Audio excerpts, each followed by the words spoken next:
Bonjour à tous, c'est Sabrina Potvin, formatrice en décoration de gâteaux. Aujourd'hui, pour la 18e vidéo sur mes trucs et astuces que je me suis lancée sur 30 jours, je vais vous montrer à faire un moule maison. Celui-là, il est en silicone. On utilise le Adbon 005. C'est le seul silicone qu'on peut utiliser vu qu'il est food safe. C'est vraiment marqué. Puis c'est vraiment cette seule petite bonbonne-là qu'on peut utiliser. C'est marqué dessus que c'est un scellant. Normalement, c'est des scellants à salle de bain, mais celui-là, c'est le seul à utiliser pour faire ça, aucun autre.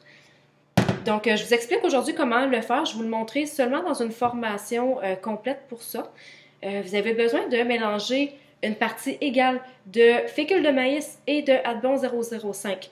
Vous pouvez utiliser aussi de la farine sans problème et rajouter un petit peu, c'est vraiment à l'œil selon la quantité que vous allez avoir d'huile végétale ou de canola, ça ne dérange absolument rien.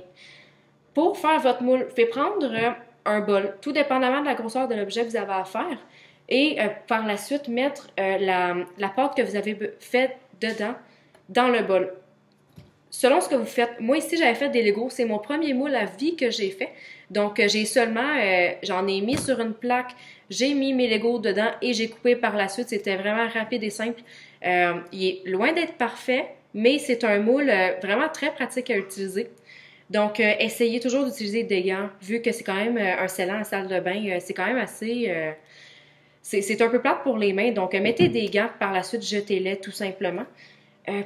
Par la suite, vous allez laisser sécher pendant peut-être un 12 à 24 heures, idéalement pour qu'il soit le plus sec possible et qu'il soit après ça très malléable. Vous voyez ici, c'est quand même assez mince sa paroi, mais il est très malléable, donc facile à démouler. Encore une fois, si vous avez vu mon autre vidéo que j'ai fait il y a 1 ou 2 jours, vous allez voir la méthode pour démouler vos objets facilement. C'est applicable aussi pour ces moules-là ici. Donc, pour la suite, vous allez voir, une fois qu'il va être prêt, il va sentir assez fort quand même. Pour enlever cette odeur-là, mettez-le dans de l'eau bouillie avec de la poudre à pâte ou du bicarbonate de soude. Ça va enlever complètement l'odeur. Essayez de le laisser un 15 minutes, une demi-heure dedans et ça ne sentira plus rien par la suite une fois sec. Donc, suivez cette formation que je ferai un lancement d'ici quelques temps. Abonnez-vous à mon infolette pour avoir pour la suite les informations pour toutes mes formations disponibles. Alors, j'espère que vous avez apprécié la vidéo. Laissez vos commentaires en bas de la vidéo si jamais vous avez des questions ou des interrogations que vous posez. Alors, j'espère que vous avez apprécié et partagez en grand nombre. Merci, bonne journée.